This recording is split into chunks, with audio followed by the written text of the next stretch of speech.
చంద్రబాబుని కలిసిన జూనియర్ ఎన్టీఆర్ ఇక రచ్చరచ్చే. చంద్రబాబుని జూనియర్ ఎన్టీఆర్ కలిశారట.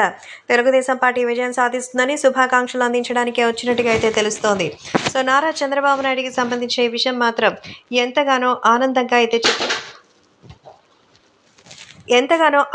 అయితే చెప్తున్నట్టుగా అయితే సమాచారం.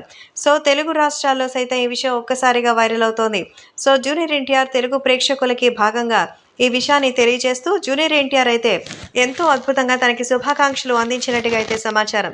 సో జూనియర్ ఎన్టీఆర్ చంద్రబాబు నాయుడికి మరి విషస్ని అందించడానికి ఆయన్ని కలిశారట.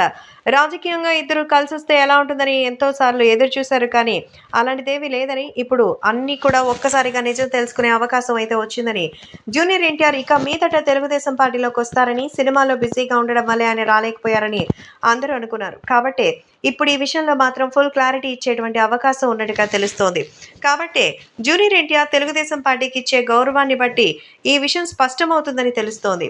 సోషల్ మీడియాలో సైతం జూనియర్ ఎన్టీఆర్ రాజకీయ భవిష్యత్తును గురించి ఎంతో అంచనాలు వచ్చాయి. కానీ ఎన్టీఆర్ సినిమాల్లో తప్ప రాజకీయాలకి నో చెప్పడంతో అందరూ సైలెంట్ అయ్యారు. కానీ ఎలక్షన్స్ అయిపోయి తెలుగుదేశం పార్టీ అధికారికంగా గెలవబోతుందని, చంద్రబాబు నాయుడు సీఎంగా ప్రమాణ స్వీకారం చేయబోతున్నారన్న ఆనందంతో జూనియర్ ఎన్టీఆర్ వెళ్లి చంద్రబాబు నాయుడికి బెస్ట్ విషెస్ని అందించారట. రాష్ట్రంలో అద్భుతమైన మెజారిటీతో గెలవడానికి సిద్ధంగా ఉండండి తన తరపున బెస్ట్ విషెస్ని అందించారట జూనియర్ ఎన్టీఆర్. దీంతో చంద్రబాబు కూడా ఆనందం వ్యక్తం చేస్తున్నట్టుగా తెలుస్తోంది.